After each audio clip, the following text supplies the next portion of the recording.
In this video, I'll teach you how you can print Python output into the viewport as three-dimensional text.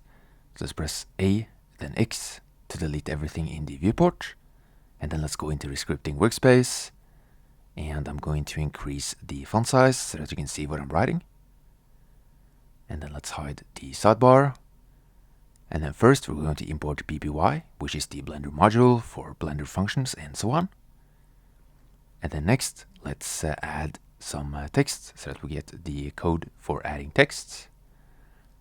And then paste it into the script, and we can delete all of this inside the parentheses because it's not really needed.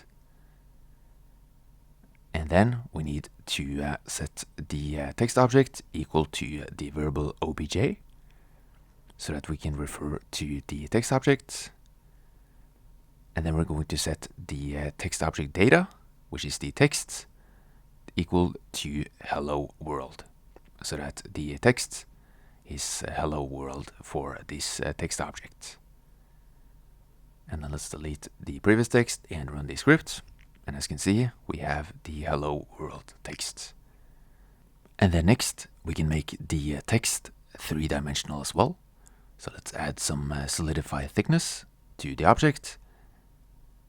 And then we can add the same settings to the Python code as well. So press X to delete. And then we're going to create a new solidify modifier inside the Python script.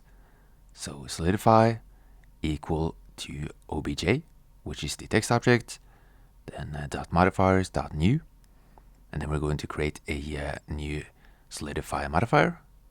Solidify text is the name of the new modifier, and solidify is the type of the new modifier. And then let's set the thickness as well. So solidify dot thickness, let's set it equal to 0.15. Okay, and then let's run the script.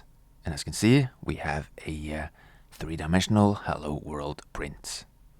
And if you want to learn more about Python in Blender and learn how to create your own custom add-ons, make sure to check out my new add-on development course, which has simplified the whole process. You can find it both on the Blender Market and on Gumroad.